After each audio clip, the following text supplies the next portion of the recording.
Welcome to V3 news లక్ష్యం సమాజహితం. నేను మీ సాయి సిద్ధం. ముందుగా హెడ్లైన్స్ చూద్దాం. ప్రైవేట్ గుడులకు ఆర్థిక సహాయం అందిస్తున్న ఏకైక రాష్ట్రం తెలంగాణ. సికింద్రాబాద్ ఉజ్జయిని మహంకాళి ఆలయంలో మంత్రి తలసాని. బీఆర్ఎస్ బీజేపీ నుంచి పలువురు యువకులు చేరికలు. జూబ్లీహిల్స్ నివాసంలో కండువ కప్పి ఆహ్వానించిన టీపీసీసీ చీఫ్ రేవంత్ రెడ్డి.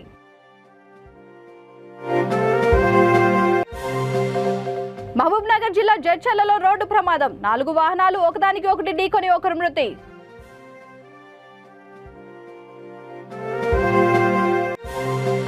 హిందూ సంఘాలపై రాళ్లు రువ్విన దుండగులు.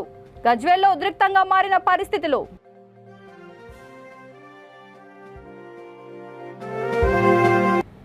ఇక డీటెయిల్స్ చూస్తే సికింద్రాబాద్లోని శ్రీ ఉజ్జయిని మహంకాళి ఆలయం వద్ద ప్రభుత్వ ఆర్థిక సహాయం చెక్కులను మంత్రి తలసాని శ్రీనివాస్ యాదవ్ అందజేశారు. అమ్మవారికి సమర్పించనున్న ఈ చీర మగ్గంపై నేశారు. ఆ తర్వాత మంత్రి మాట్లాడుతూ తెలంగాణ సంస్కృతిని చాటి చెప్పే బోనాలు నేడు విశ్వవ్యాప్తమయ్యాయన్నారు. తెలంగాణ రాష్ట్రం ఏర్పడిన తర్వాత బోనాలను రాష్ట్ర పండుగగా ప్రకటించిన ముఖ్యమంత్రి కేసీఆర్ పండుగలను గొప్పగా జరుపుకోవాలి, ప్రజలు సంతోషంగా ఉండాలనేది ఆయన ఆలోచన అని అన్నారు. బోనాలను ఘనంగా జరుపుకోవాలనే ఉద్దేశంతో ఆలయాలకు ఆర్థిక సహాయం అందించేందుకు ప్రభుత్వం 15 కోట్లు విడుదల చేసిందన్నారు. ప్రభుత్వ ఆదేశాల మేరకు అధికారులు బోనాలకు అన్ని ఏర్పాట్లు చేసినట్లు తెలిపారు.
మాసం బోనాల జాతర స్టార్ట్ అయిపోయింది. మీ అందరికీ తెలుసు. గోల్కొండ జగదాంబిక అమ్మవారు కార్యక్రమాలు, పూజలు, బోనాలు అన్నీ జరుగుతున్నాయి. ఈ ఆదివారం నాడు ఇక్కడ సికింద్రాబాద్ ఉజ్జయిని మహంకాళి దేవస్థానం ఇక్కడ మరి మహంకాళి జాతర ఉంటుంది, అందరికీ తెలిసిందే. ఆదివారం సోమవారం 2 రోజులు కూడా చాలా గ్రాండ్గా జరుగుతుంది. రెండోది గౌరవ ముఖ్యమంత్రి గారు దీన్ని రాష్ట్ర ఫెస్టివల్గా అనౌన్స్ చేయడమే కాకుండా, అంటే మీకు అందరూ తెలుసు మహంకాళి జాతర 66 సంవత్సరాల క్రితం కూడా చేస్తుండే. రాష్ట్ర పండుగ చేయమంటే ఎవరు చేయలే. గౌరవ ముఖ్యమంత్రి గారు ముఖ్యమంత్రి కాగానే మరి రాష్ట్ర పండుగ అనౌన్స్ చేయడమే కాకుండా రాష్ట్ర యంత్రాంగం అంతా పనిచేస్తుంది. దాంతోపాటు ఈ దేశంలో ఎక్కడ లేని విధంగా అన్ని దేవాలయాలకు, అంటే గవర్నమెంట్ ఎండోన్మెంట్ దేవాలయాల, బస్తీ దేవాలయాలు అనే కాకుండా అన్ని దేవాలయాలకు కూడా మరి ఆర్థిక సాయం అందించేటువంటి చరిత్ర ఈ దేశంలో ఎక్కడ ఉండదు. అందుకే ఈరోజు చెక్కుల పంపిణీ కార్యక్రమం ఇక్కడ పెట్టుకున్నాం. మరి వచ్చే 16, 17 సిటీ అంతా కూడా చెక్కులు ఇచ్చే కార్యక్రమం ఉంటుంది. ప్రతి దేవాలయానికి కంపల్సరీగా ఆర్థిక సాయం చేస్తుంది. రెండోది ఏర్పాట్లు కూడా చాలా ఘనంగా చేస్తున్నాం. ఎవ్వరికి ఎటువంటి ఆటంకాలు, ఇబ్బందులు లేకుండా పండుగ గొప్పగా ఉంటుంది. టీపీసీసీ చీఫ్ రేవంత్ రెడ్డి సమక్షంలో పలువురు యువకులు కాంగ్రెస్ పార్టీలో చేరారు. వారిని జూబ్లీహిల్స్ నివాసంలో కండువా కప్పి రేవంత్ పార్టీలోకి ఆహ్వానించారు. బీఆర్ఎస్, బీజేపీ నుంచి చొప్పదండి నియోజకవర్గంలోని గంగాధర మండలం నుంచి వనపర్తి నియోజకవర్గాలకు చెందిన పలువురు కాంగ్రెస్ పార్టీలో చేరారు. వనపర్తి నియోజకవర్గం ఘన్పూర్ మండలానికి చెందిన పలువురు బీఆర్ఎస్ నుంచి కాంగ్రెస్లో చేరారు.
మహబూబ్నగర్ జిల్లా జడ్చర్లలో రోడ్డు ప్రమాదం చోటు చేసుకుంది.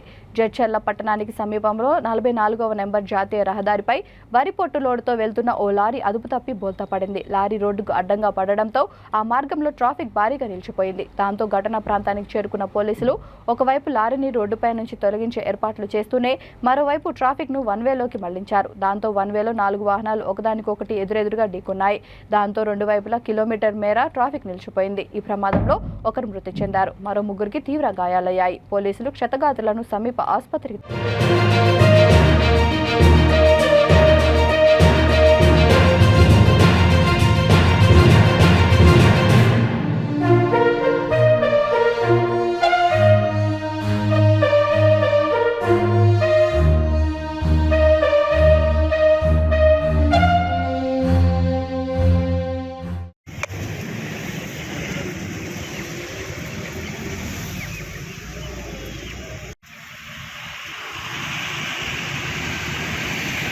సిద్దిపేట జిల్లా గజ్వేల్ బంద్లో ఉద్రిక్తత కొనసాగింది.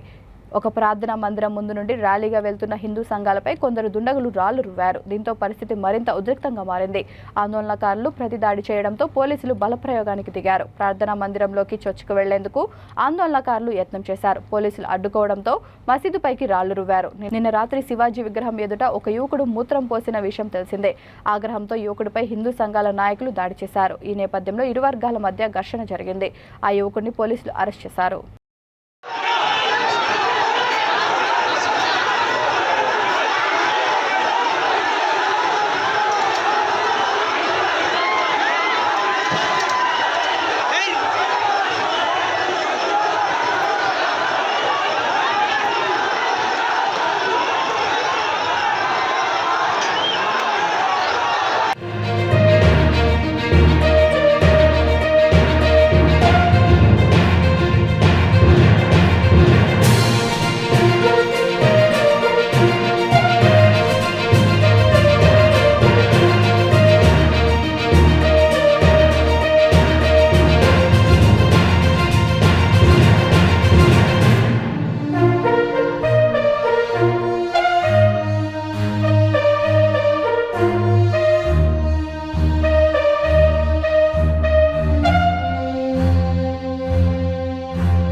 వికారాబాద్ జిల్లా పరిగి మండలం కలాపూర్ గ్రామంలో పలు అభివృద్ధి కార్యక్రమాలకు చేవెళ్ల ఎంపీ గడ్డం రంజిత్ రెడ్డి, ఎమ్మెల్యే కొప్పుల మహేష్ రెడ్డి శంకుస్థాపన చేశారు. ఎంపీ తన సొంత నిధులతో లొంక హనుమాన్ దేవాలయం వరకు బీటీ రోడ్డు కోసం 10 లక్షలు మంజూరు చేశారు. అనంతరం లొంక హనుమాన్ మందిరంలో 90 రోజుల అఖండ దీపం ముగింపు కార్యక్రమంలో పాల్గొని అనంతరం అన్నదాన కార్యక్రమం నిర్వహించారు.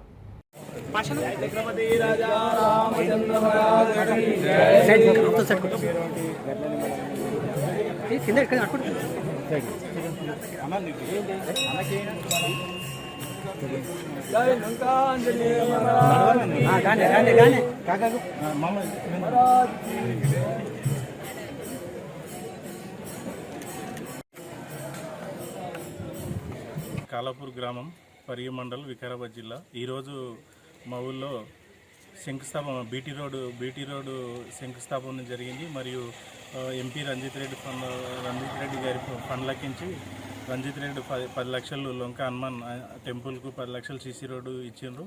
ఈ రెండు శంకుస్థాపన ఈరోజు జరిగింది. మరియు మా మహేష్ అన్న మా ఊరికి స్కూల్, మనవరు మనబడి స్కూల్ది, ఇంకా అనేక కార్యక్రమాలు మా ఊరికి మహేష్ అన్న గారు మంచిగా చేసి, మధ్యలో మల్కాపూర్ రోడ్డు మాకు దీన స్థితిలో ఉంటుంది. మల్కాపూర్ రోడ్డు ఇట్లంగా మాకు మంచి చేసిండు అన్నగారు. ఈరోజు అన్నగారు ఈడ అఖండ ద్వీపం పెట్టిండు లొంక హనుమాన్ టెంపుల్లో. అన్నదాన కార్యక్రమంతో పాటు ద్వీపం ఇట్లంగా 90 రోజులు ద్వీపం పెట్టిండు. ఆ దీపాన్ని మన ఎమ్మెల్యే గారు మరియు ఎంపీ గారు ఇద్దరు. కాళాపూర్, పరిగి మండల్, వికారాబాద్ జిల్లా. మాది లొంక క్షేత్రం గురించి చెప్పాలంటే ఎన్నో విధాలు ఉన్నది. కాబట్టి ఈ మన ఎమ్మెల్యే గారు, ఎంపీ గారు బీటీ రోడ్డు, అదేవిధంగా సీసీ రోడ్డు ఆయన చేసిండు కాబట్టి ఈరోజు ఇనాగ్రేషన్ చేయించారు. అదే విధాల ఎమ్మెల్యే గారు 90 రోజులు అఖండ జ్యోతి పెట్టిని ప్రారంభం చేసి ఈరోజు 90 రోజులు సమాప్తమైంది. కాబట్టి ఈరోజు ఎంపీ, ఎమ్మెల్యే ఇద్దరు కూడా వచ్చి అఖండ జ్యోతిని సమాప్తం కాబట్టి వాళ్ళని కదిలించి, మరి అదేవిధంగా అన్నదానం కూడా ఈరోజు అధిక సంఖ్యలో భక్తులు ఎక్కువ వచ్చారు. అన్నదానం కార్యక్రమం కూడా మొత్తం ఎమ్మెల్యే గారు చేయించి, అదేవిధంగా ఇంకా కొన్ని పనులు కూడా చాలా చేయించుండే. అవన్నీ పేర్లు చెప్పాలంటే టైం పడుతుంది. మా కాళాపూర్కు ఏపీలోని రాజం తహసీల్దార్ కార్యాలయంలో ఏసీపీ అధికారులు దాడులు నిర్వహించారు. మండలంలోని కొండంపేట గ్రామంలో ఖాళీ స్థలం సర్వే నిర్వహించేందుకు సర్వేయర్ చంద్రరావు 30,000 డిమాండ్ చేశారు. దీంతో బాధితుడు సలాది రామ్దాస్ ఏసీబీ అధికారులను ఆశ్రయించాడు. ఈ క్రమంలో బాధితుడి నుంచి సర్వేయర్ 10,000 లంచం తీసుకుంటుండగా ఏసీబీ అధికారులు రైడ్ చేసి రెడ్ హ్యాండెడ్గా పట్టుకున్నారు.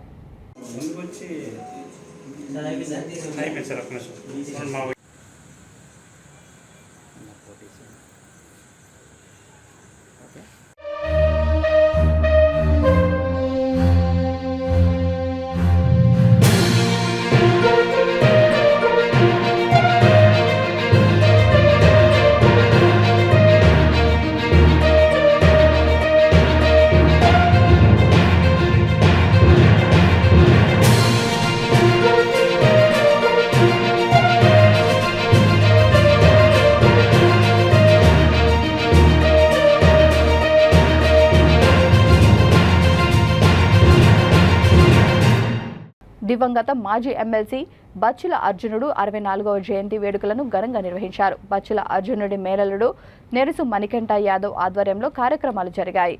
గుడివాడ బైపాస్ రోడ్లోని మాంటిసోరి మహిళల వృద్ధాశ్రమంలో ఈ సందర్భంగా మాజీ ఎమ్మెల్యే రావి వెంకటేశ్వరరావు కేక్ కట్ చేసి వృద్ధులకు పండ్లు, బిస్కెట్స్, జ్యూస్ ప్యాకెట్స్ అందజేశారు. ఈ సందర్భంగా మాజీ ఎమ్మెల్యే రావి వెంకటేశ్వరరావు కేక్ కట్ చేసి వృద్ధులకు పండ్లు, బిస్కెట్స్, జ్యూస్ ప్యాకెట్స్ అందజేశారు. అనంతరం ఆశ్రమంలో మహిళలకు భోజనాలను వడ్డించారు. కార్యక్రమంలో గుడివాడ పట్టణ టీటీడీ నాయకులు పాల్గొన్నారు.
పార్టీ తరఫున జరగడం చాలా సంతోషం, ఆనందంగా ఉంది.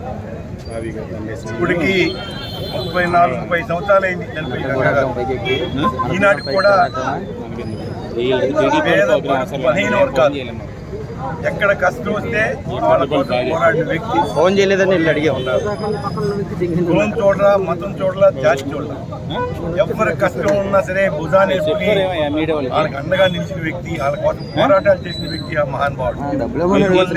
30 సంవత్సరాలు గడిచినా సరే వాళ్ళకి పేదవాడు కానీ కష్టాలు వచ్చిన వాళ్ళు ప్రతి ఒక్కరి గుండెల్లో వాళ్ళు నిలిచిపోయారంటే ఖచ్చితంగా అది మంచి నాయకత్వం. ఆయన గుండెల్లో పెట్టుకుని వాళ్ళు చూస్తున్నారంటే మెయిన్ కారణం అది ప్రతి ఒక్కరికి పోరాడిన వ్యక్తి. అలాగే ఈ రోజున రంగా గారు బతుకుంటే ఈరోజు పాలన చూసి అసహించుకునేవాడు. ఈరోజు పాలనలో ఎంత అరాచకాలు జరుగుతుంది, ప్రజాస్వామ్యం లేదు, వ్యవస్థలు కుప్పకూలిపోయినాయి. వ్యవస్థలన్నీ కూడా అధికార పక్షం కానీ వ్యవస్థలు కానీ పనిచేయట్లు. పేదవాడికి కష్టం వస్తే పట్టించుకున్న నాదుడు లేడు. వాళ్ళు అదే స్ఫూర్తితో ఈరోజు అందరూ కూడా కలిసికట్టుగా కులాలు మతాలు జాతికి అతీతంగా పనిచేయాలి. ఈరోజు పేదవాడికి ఎక్కడ కష్టం వచ్చినా మనం నిలబడాలి. రంగా గారు కోరుకున్నది కూడా అది అందరికీ తెలుసు. అదే స్ఫూర్తితో ప్రతి ఒక్క యువత, ప్రతి ఒక్క నాయకుడు పార్టీలకు అతీతంగా పనిచేయాలని చెప్పి నేను విజ్ఞప్తి చేస్తున్నాను. అప్పుడే ప్రజాస్వామ్యం కానీ రాజ్యాంగ విలువలు కానీ నిలబడే రోజు వస్తుంది.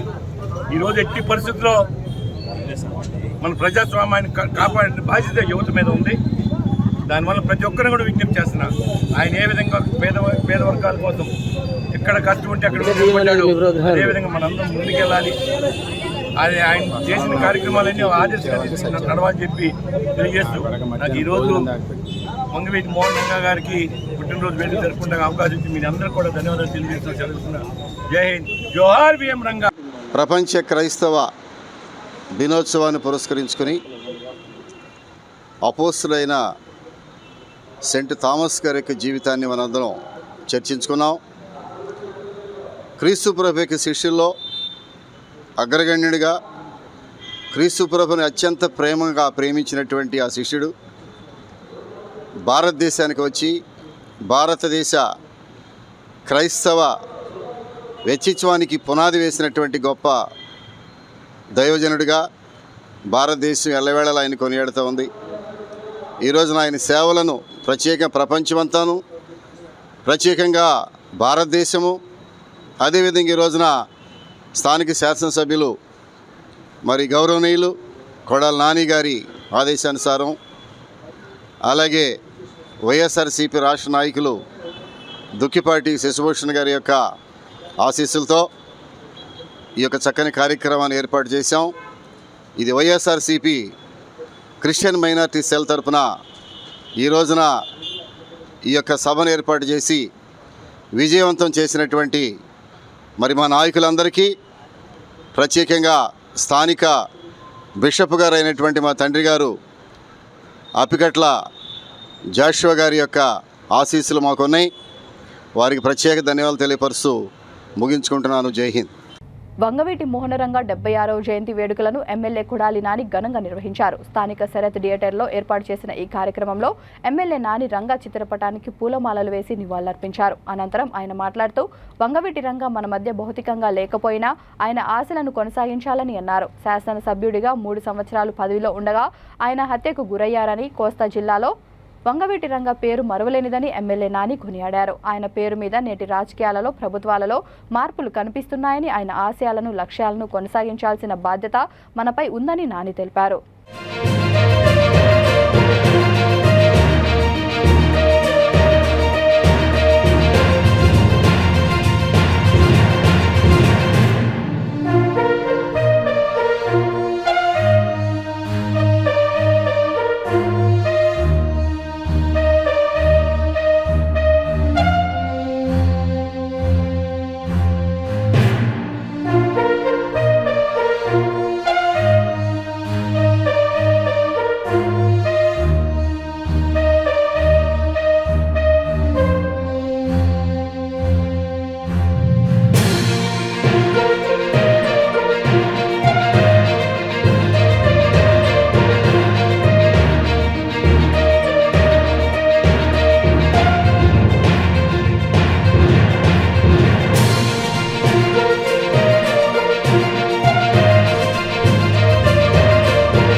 ఈరోజు వంగవీటి మోహన్ రంగ గారి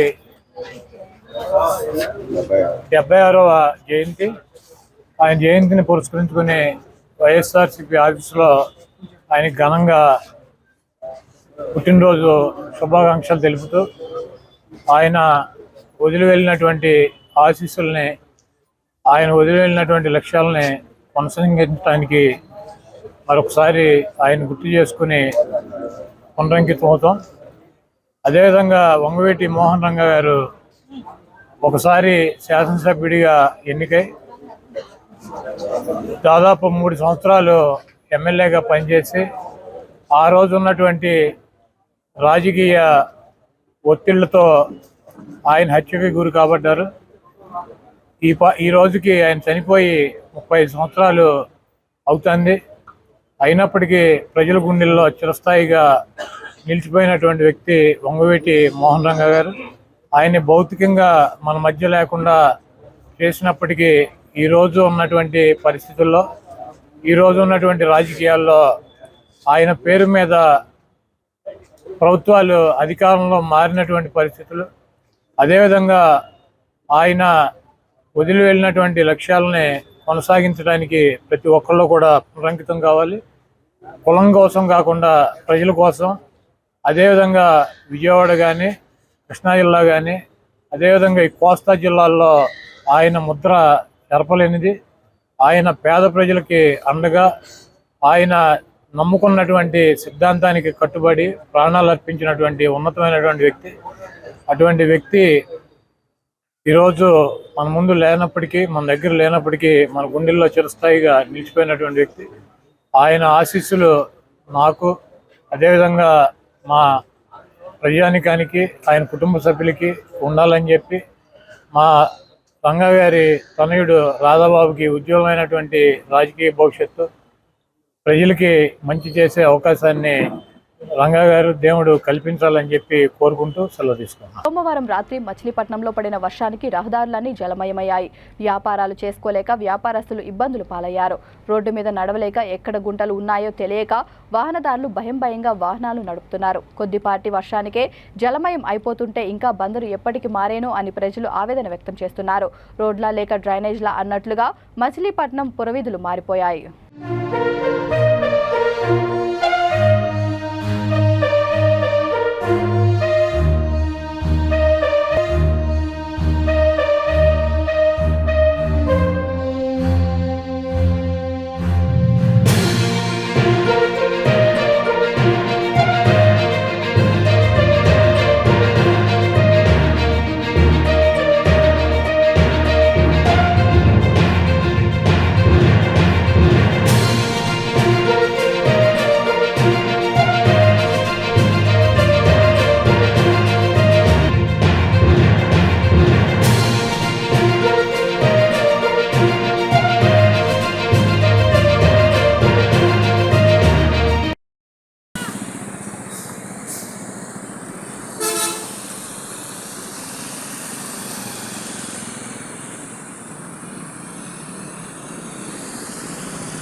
సంతోష్ నగర్ పిఎస్ పరిధిలోని ఫిసాల్ బండ చౌరస్తాలో వేగంగా వచ్చిన బ్రీజా కార్ రోడ్డు పక్క ఆగి ఉన్న ఆటో ట్రాలీని ఢీకొంది. అదుపు తప్పి రోడ్డుపై పల్టీలు కొట్టింది. ఘటనలో కారులో ఉన్న 2 యువకులకు తీవ్ర గాయాలు కాగా, గాయపడిన వారు రియాసత్ నగర్కు చెందిన 21 ఏళ్ల మదాని, 23 ఏళ్ల హఫీజ్గా గుర్తించారు. వారు ఆసుపత్రిలో చికిత్స పొందుతున్నారు.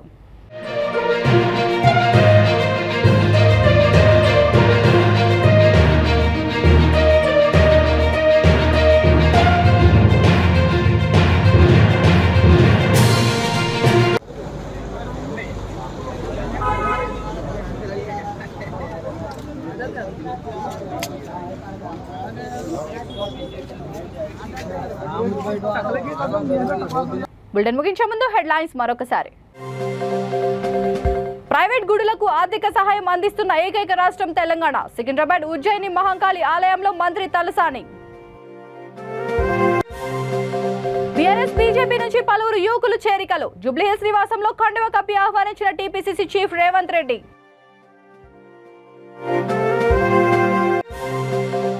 మహబూబ్ నగర్ జిల్లా జడ్చర్లలో రోడ్డు ప్రమాదం. 4 వాహనాలు ఒకదానికి ఒకటి ఢీకొని ఒకరు మృతి.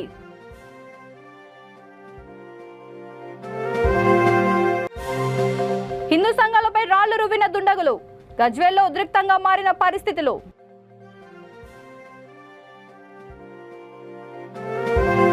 ఈ బులెటిన్ ఇంతటితో సమాప్తం. మరొక బులెటిన్తో మళ్ళీ కలుద్దాం. అంతవరకు చూస్తూనే ఉండండి V3 న్యూస్. లక్ష్యం సమాజహితం.